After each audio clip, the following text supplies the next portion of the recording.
Bonjour tout le monde, ici Sébastien de Diostat Discard, j'espère que vous allez bien. Aujourd'hui, je voulais vous parler des différentes maisons de pressage et différents labels qui existent à travers le monde.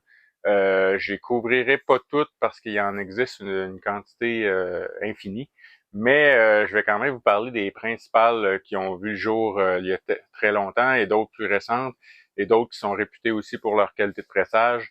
Donc, ça va faire un petit tour d'horizon quand même assez rapide.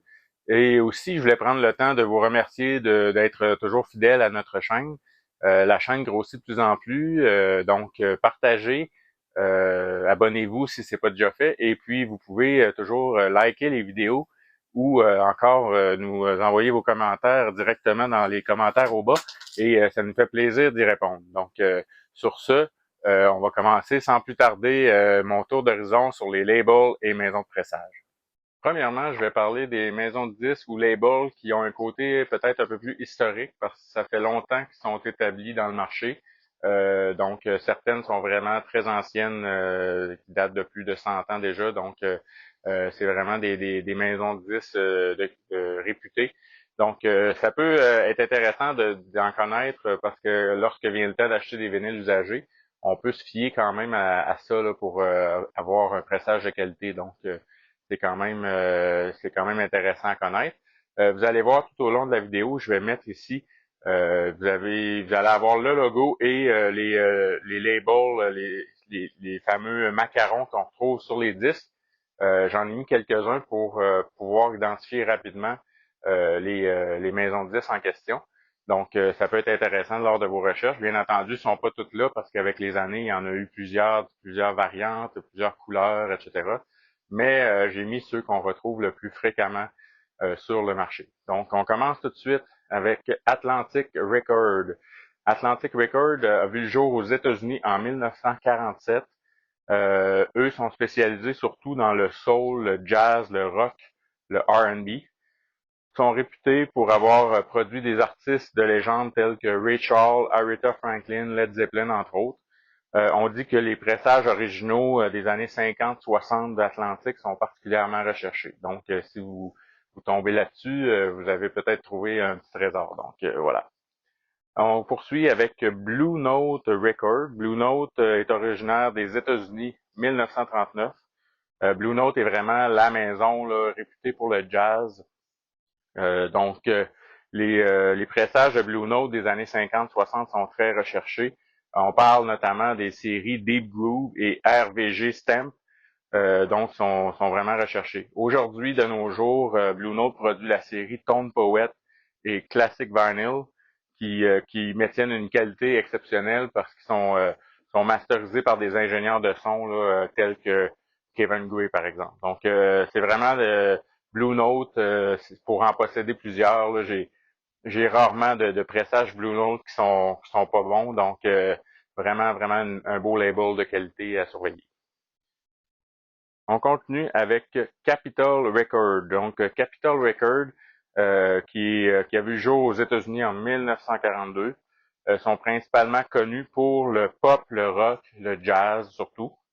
Sont connus pour avoir produit des artistes tels Frank Sinatra, les Beach Boys ou encore les éditions américaines des Beatles sont sous Capitol Record.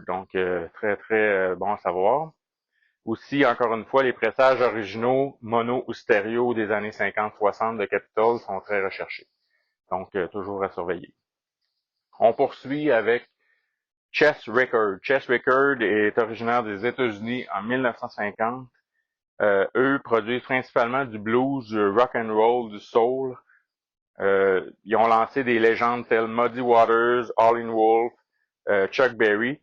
Puis encore une fois, eux aussi, les pressages originaux mono des années 1950 à 60 sont très recherchés aussi. Je continue mon tour d'horizon avec Columbia Record. Columbia Record qui est originaire des États-Unis en 1888. Vraiment une vieille maison.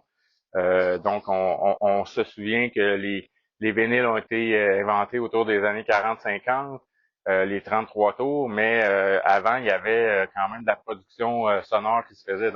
Columbia était dans les premiers à faire des enregistrements physiques Donc, vraiment une maison là, qui a vraiment une grande histoire. Euh, Leurs genres principaux, c'est tous les genres, en fait, là, tous les genres de musique. Columbia les a produits. C'est le plus ancien label encore en activité. C'est la maison, entre autres, de Bob Dylan, Miles Davis, Simon and Garfunkel. Donc, puis encore une fois, même chose, les originaux des années 50-60, de jazz, entre autres, sont vraiment prisés. Comme Kind of Blues de Miles Davis, c'est une belle pièce de collection. Donc, voilà. On poursuit avec Decca Record. Decca Record a vu le jour au Royaume-Uni et aux États-Unis en 1929. Sont connus principalement pour le classique, le rock et la pop.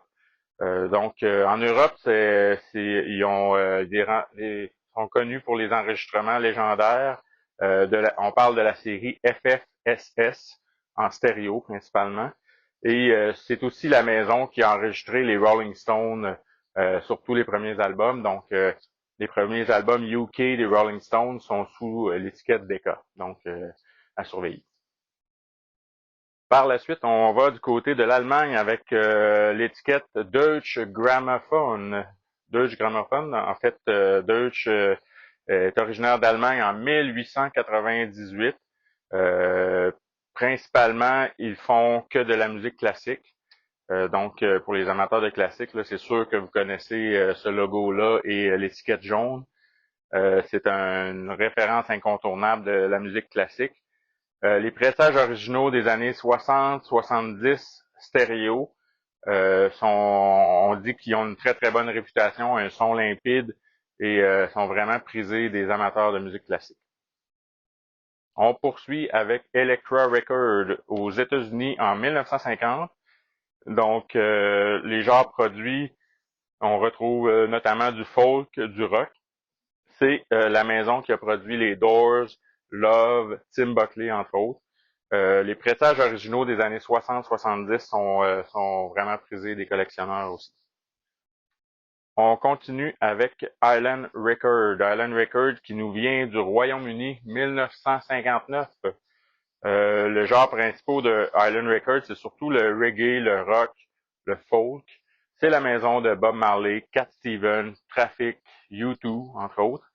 Et les originaux des années 70 avec le logo Pink Label sont vraiment recherchés. Je poursuis avec Motown Record. Motown Record qui nous vient des États-Unis 1959. Eux sont spécialisés surtout dans le soul, le R&B.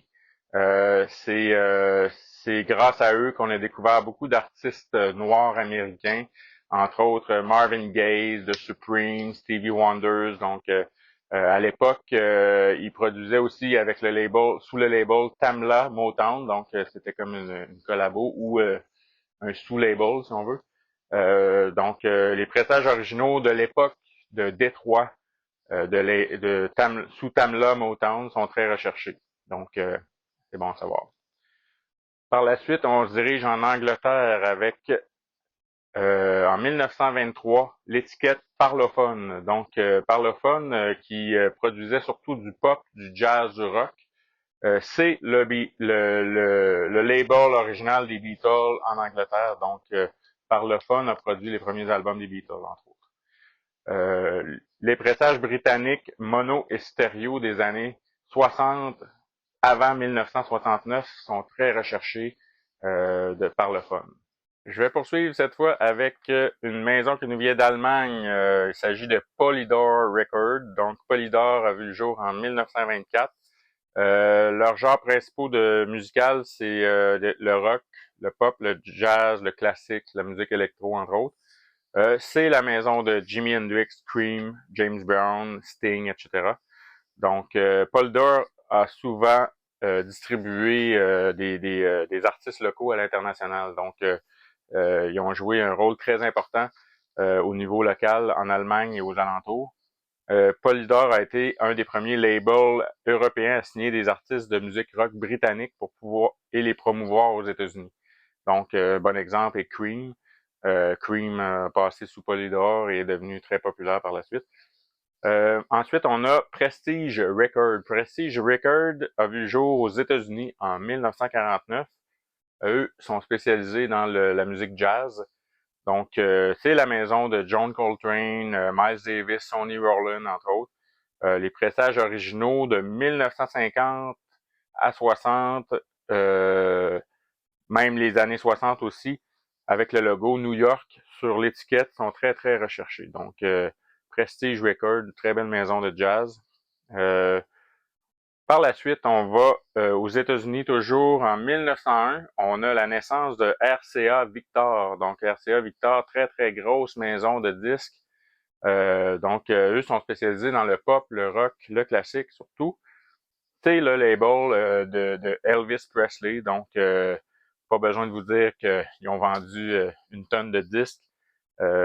C'est les pressages originaux de la série Living Stereo, avec en particulier ce qu'on appelle le Shaded Dog, le logo, dans le fond, le petit chien qu'on voit quand il est en noir et blanc et tout. Donc, c'est des vinyles qui sont particulièrement prisés par les audiophiles. Donc, RCA Victor. Par la suite, j'arrive à Reprise Record. Donc, Reprise Record a vu le jour aux États-Unis en 1960. Eux, leurs principaux genres, c'est le jazz, le pop, le rock, le folk, surtout. C'est la maison de Frank Sinatra. Jimi Hendrix a signé aussi avec Reprise Record. Les Kings, Joni Mitchell, Neil Young, entre autres, Green Day, Eric Clapton, Fleetwood Mac. Donc, très, très grosse maison d'édition aussi. Label de disques, en fait. Donc, ça a été fondé par Frank Sinatra. L'idée de Sinatra était au début de créer un label qui lui offrirait à lui-même plus de contrôle artistique. Donc, il souhaitait aussi donner plus de liberté créative aux autres artistes qui étaient signés chez Reprise Records. Donc, Reprise a été racheté en 1963 par le groupe Warner Bros. Records. Donc, c'est devenu une filiale de Warner Music. Donc, ça a permis d'évoluer le label et de toucher un public encore plus large. Donc, voilà. Par la suite, je poursuis avec Stax Records. Donc, Stax Records qui a vu le jour aux États-Unis en 1957. Eux produisent surtout du soul, du R&B, du funk. C'est la maison qui a produit Otis Redding, entre autres, Booker T and the MGs, Isaac A. Les pressages originaux avec l'étiquette bleue de Stax des années 60-70 sont assez recherchés par les collectionneurs. Donc, ça peut être une chose à surveiller. Et le dernier, sur le volet un peu plus historique, il s'agit de Verve Records. Verve Records est originaire des États-Unis en 1956. Eux focus principalement sur le jazz, la pop orchestrale, donc ils ont produit des artistes légendaires comme Ella Fitzgerald, Louis Armstrong, Stan Getz, entre autres. Donc, on dit aussi que les pressages originaux de la période de Norman Granz plutôt, sont des incontournables. Donc, Norman Granz, qui était un genre de producteur de jazz, donc a produit beaucoup de bons disques sous l'étiquette Verve Records. Donc voilà, ça fait un peu le tour des labels un peu plus historiques. Maintenant, on va passer à notre prochaine catégorie. On poursuit avec une autre série de labels réputés aussi, peut-être un peu moins historiques que les autres, mais quand même, on reconnaît la qualité de leur pressage et la qualité de leurs artistes aussi. Donc, la première, elle nous vient d'Angleterre, Royaume-Uni, 1980. Il s'agit de 4AD, ou en anglais probablement 4AD. Donc, les genres principaux qu'ils produisent, eux, c'est le rock alternatif, la pop et l'électro. Ils ont des artistes comme Cocteau Twins, Pixies ou Bon Iver, par exemple. Les pressages actuels sont bien réalisés et sont souvent sur des vinyles colorés. Le deuxième que je vais vous présenter, c'est Alligator Records. Alligator nous vient des États-Unis, été fondé en 1971. Eux sont spécialisés dans le blues. Ils ont des artistes comme Dog Taylor, Albert Collin, Buddy Guy, Johnny Winter et bien d'autres. Le premier pressage d'ailleurs que Alligator Records a produit, c'est l'album de Dog Taylor and the Housewalker. Et il y a eu un très très gros succès commercial par la suite. Donc vraiment un très très bon album si jamais vous mettez la main là-dessus.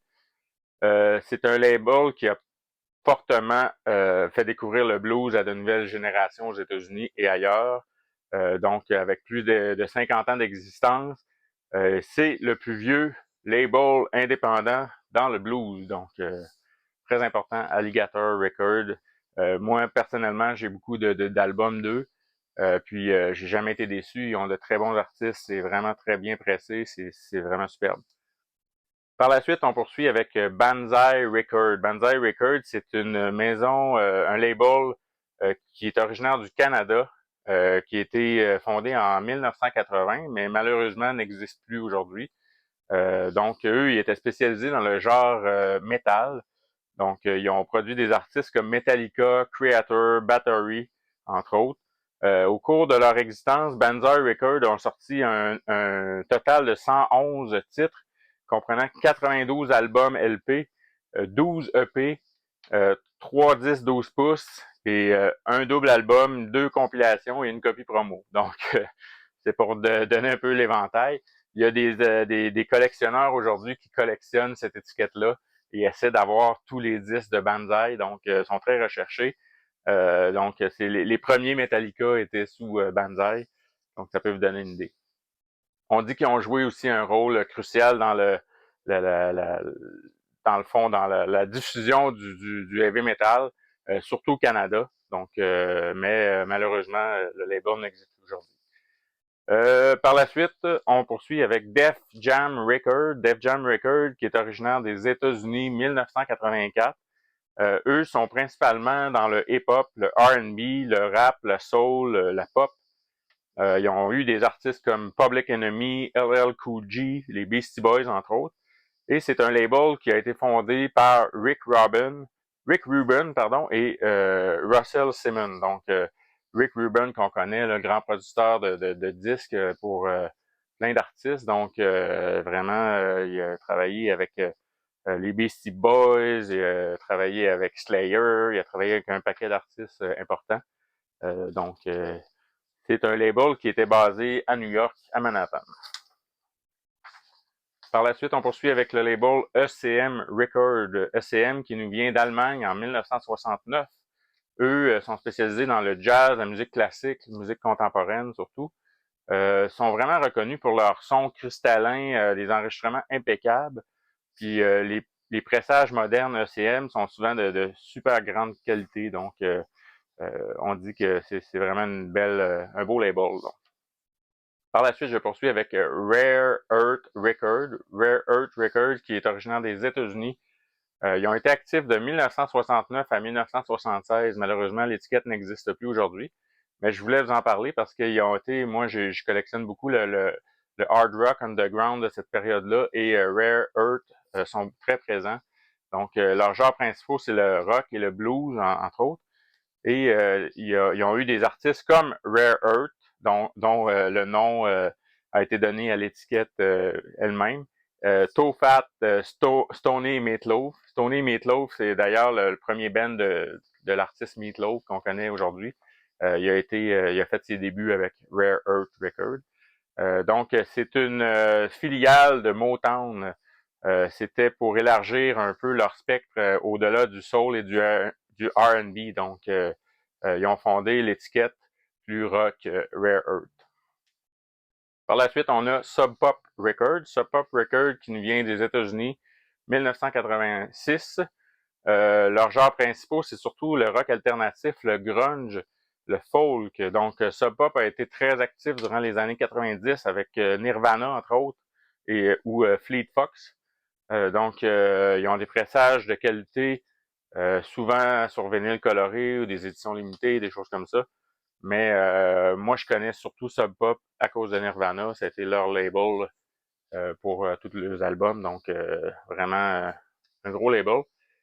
Par la suite, nous avons XL Recording. XL Recording qui nous vient du Royaume-Uni, 1989. Le genre principal de XL, c'est surtout le rock alternatif, l'électronique, le hip-hop. et ils ont des artistes comme Radiohead, Adele ou The XX. Donc, sont caractérisés par des pressages soignés sur des vinyles, souvent 180-200 grammes, puis aussi souvent accompagnés de téléchargements numériques. Donc voilà, ça fait un petit tour pour d'autres labels que je voulais vous parler. On va continuer avec notre prochaine catégorie. Maintenant, je vais poursuivre avec des labels qui sont un peu plus réputés pour leur collector édition, des éditions limitées, des vinyles un peu plus particuliers de couleurs, etc. Donc, voilà. La première que je voulais vous parler, c'est de Light in the Attic. Donc, eux sont originaires des États-Unis, 2002. Ils ont principalement du rock, du soul, de la musique du monde, du folk. Eux sont spécialisés dans la réédition d'albums cultes et souvent oubliés en tirage limité. Donc, ils ont souvent des packagings soignés, accompagnés de livrets, de photos et tout ça. Donc, pour ceux qui sont attirés par ce genre de produit-là, peut-être que Light in the Attic, vous devriez jeter un coup d'œil là-dessus. Par la suite, on a Music on Vinyl, qu'on appelle communément Move. Donc, eux sont originaires des Pays-Bas en 2009. Leurs genres principaux, c'est le rock, le pop, le jazz, les bandes originales sonores. Donc, ils ont souvent des pressages exclusifs sur vinyle coloré avec des éditions numérotées. Donc, pour ceux qui collectionnent ce genre de vinyle-là, ça peut être très intéressant. Puis, ils s'associent souvent aussi à des disquaires pour proposer des éditions plus locales, donc des pressages uniques faits par des disquaires, entre autres. Là. Donc, voilà. On a aussi Rhino Record qui nous provient des États-Unis, 1978. Rhino, leurs genres principaux, c'est le rock classique, le pop, le jazz, le soul. Sont connus pour les pressages limités, surtout lors des événements Record Store Day, entre autres, ou des anniversaires d'albums. Donc, quand ça fait 25 ans, par exemple, Rhino propose souvent une édition 25e anniversaire d'un album, par exemple. Ils ont aussi beaucoup de coffrets collecteurs de groupes légendaires comme les Doors, Fleetwood Mac, etc. Donc, vous pouvez aller jeter un œil là-dessus si vous cherchez ce genre de coffret. Par la suite, on a Sunday's Music. Sunday's qui nous vient des États-Unis, 1989. Eux sont spécialisés surtout dans la musique psychédélique, le rock garage, le rock classique. Donc, ils offrent des rééditions d'albums rares ou épuisés là, depuis longtemps. Surtout aussi sur des vinyles colorés, des pochettes là, qui sont recréées avec une précision historique, donc comme exactement comme l'original, des choses comme ça. Donc, ça peut être très intéressant à aller voir. Sunday's Music. Par la suite, on a Third Man Record. Third Man Record est originaire des États-Unis, 2001. Eux sont spécialisés dans le rock, le blues, le rock garage, l'indie rock. Donc, ça a été fondé par le musicien Jack White, donc pour ceux qui ne le savaient pas.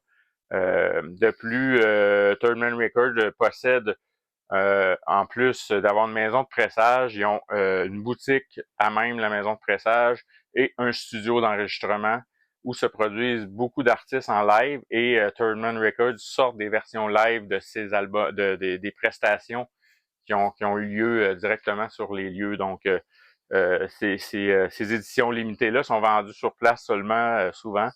Donc, eux, ils offrent beaucoup d'éditions limitées, vinyles multicolores, des pochettes particulières et tout.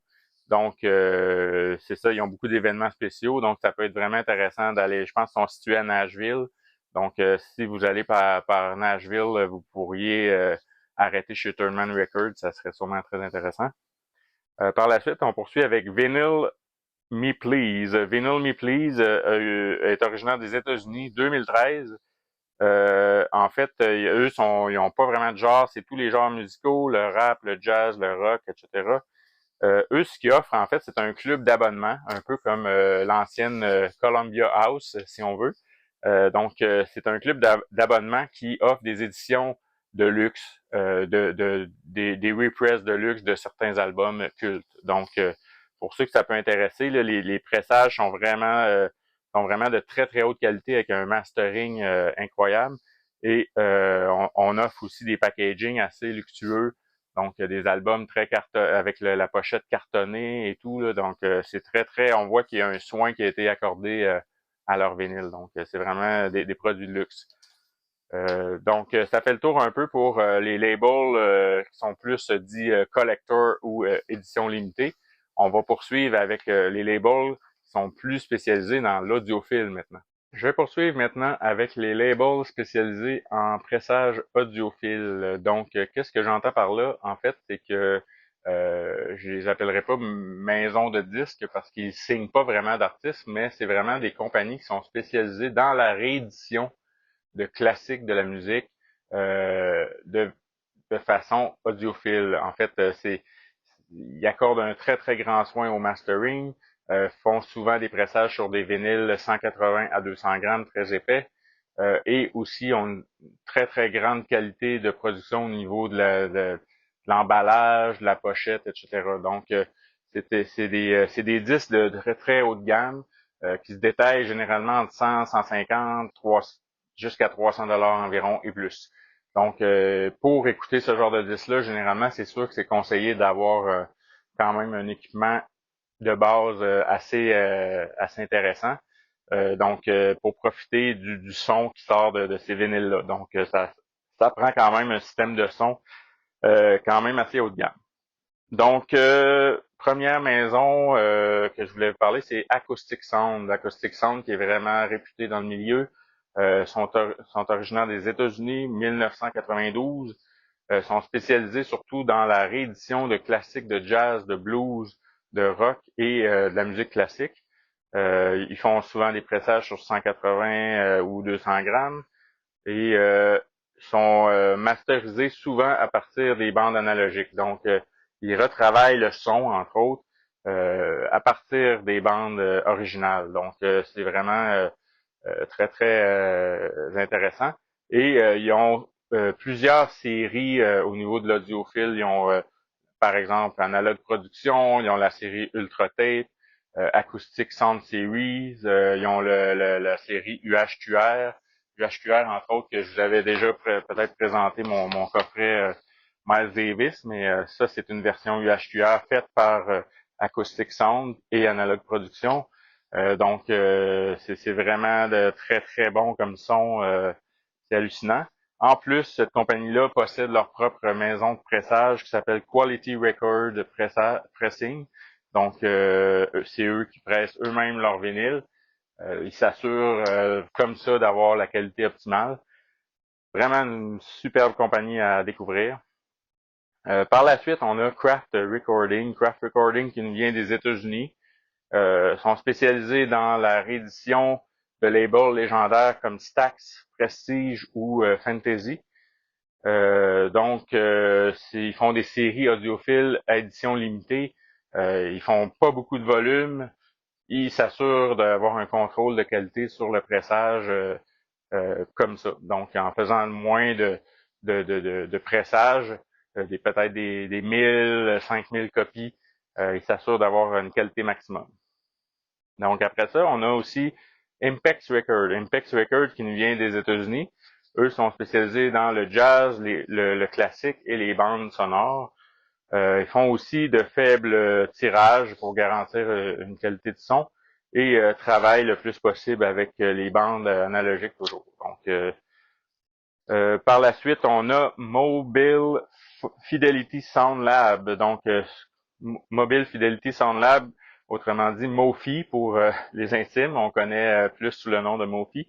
Originaire des États-Unis en 1997. On peut reconnaître les Mofi à leur bande dans le haut du disque. Là. Vous voyez, là, comme ici, c'est toujours indiqué. Donc, eux sont spécialisés dans la réédition haut de gamme de différents genres de musique, toujours avec un fort accent sur la masterisation. Ils utilisent toujours les bandes maîtresses pour un son le plus fidèle possible. Donc, quand vous tombez là-dessus, un Mofi, c'est des disques souvent qui valent plus cher que la moyenne parce que justement la qualité de son est meilleure que la moyenne aussi. Donc, on poursuit avec Music Matter Jazz. Music Matter Jazz qui nous vient des États-Unis 2007 aussi. Eux sont spécialisés dans la réédition d'albums classiques de jazz, notamment le catalogue Blue Note. Donc, tantôt, je vous parlais de Blue Note, mais eux, ce qu'ils font, c'est qu'ils prennent des classiques, des enregistrements classiques de Blue Note et font des pressages à 45 tours principalement pour une meilleure qualité sonore. Donc, c'est pas rare d'avoir un 12 pouces qui tourne à une vitesse de 45 tours et ça donne une qualité de sonore quand même assez exceptionnelle. Donc, aussi, Music Matter Jazz porte vraiment une attention particulière là, aux pochettes d'albums et au packaging. Donc, on dit qu'ils sont vraiment forts là-dedans. Par la suite, on a ORG Music qui nous provient des États-Unis. Eux sont spécialisés dans le jazz, le rock et le classique. Encore une fois, eux font des pressages à 45 tours par minute, 45 RPM pour une dynamique améliorée et utilisent des ingénieurs de son réputés comme Bernie Grundman, entre autres. Bernie Grundman est un nom qu'on entend souvent là, quand on parle de masterisation, donc c'est vraiment un ingénieur de son réputé. Par la suite, on a Pure Pleasure Record, Pure Pleasure Record qui nous vient du Royaume-Uni, 2002, spécialisé dans le jazz, le blues, le soul, la musique du monde surtout. Ils utilisent toujours la masterisation à partir des bandes analogiques et eux pressent leur vinyle chez Palace, qui est une usine de pressage très reconnue. Donc, c'est une usine de pressage reconnue pour sa qualité. Donc, on peut s'assurer de ça. Par la suite, dernière maison que j'ai présentée, c'est Speaker Corner Record, originaire d'Allemagne en 1993. Eux sont spécialisés dans la réédition de jazz, de la musique classique et des classiques du pop rock des années 1950 à 1980. Utilisent un pressage 100% analogique et utilisent du vinyle vierge pour minimiser le bruit de surface surtout. Donc voilà, c'est ce qui fait le tour un peu de mes maisons, mes compagnies de disques analogiques qui s'adressent aux audiophiles. Donc c'est vraiment intéressant d'aller voir ces produits-là. Des fois, c'est pas à la portée de tous les portefeuilles, mais c'est vraiment des produits de très très haute qualité. Si vous voulez un son parfait, je vous recommande quand même d'aller jeter un coup d'œil là-dessus. En terminant, j'espère que vous avez apprécié ce petit tour d'horizon des labels et différentes maisons de disques. Ça peut peut-être vous aider dans vos futures recherches de disques. Tout ce que je peux vous dire, c'est essayer de lire comme il faut les étiquettes qui se trouvent sur vos disques, surtout au niveau des vinyles neufs. Il y a toujours un hype sticker ou presque là, un collant qui vous indique un peu la provenance du vinyle, où il a été pressé. Des fois, on retrouve des indications sur s'il a été masterisé à partir des bandes analogiques, ou encore on retrouve quelquefois le nom de l'ingénieur de son qui a travaillé sur l'album. Donc, ça peut vous donner une indication de qualité et vous allez avoir un vinyle que vous allez apprécier davantage au niveau de la qualité sonore. C'est pas toujours indiqué, même en étant vendeur. Nous, on essaie de savoir la provenance, mais des fois, on peut pas savoir exactement la provenance du vinyle. Donc, ça peut être dur à déterminer certaines fois. Mais quand vous voyez certaines éditions, peut-être un peu plus de luxe ou quelque chose comme ça, vous allez en avoir pour votre argent. Donc, ça vaut la peine de vérifier, prendre le temps de bien choisir son pressage. Ça peut être important pour la suite. Donc, en terminant, je vous remercie encore une fois d'être à l'écoute. Si vous n'êtes pas abonné à la chaîne, abonnez-vous. Donc, j'essaie de vous donner des conseils, des nouvelles suggestions musicales à chaque vidéo. Donc, voilà. Et partagez avec vos amis. Je vous invite aussi à suivre AudioStop sur le web, www.audiostopdisquaire.com et sur Facebook notamment. Donc, continuez à nous suivre en grand nombre. Je vais poursuivre les vidéos durant l'année 2025. Et sur ce, je vous souhaite à tous et à toutes une bonne écoute, de belles découvertes et continuez à faire propager la musique autour de vous.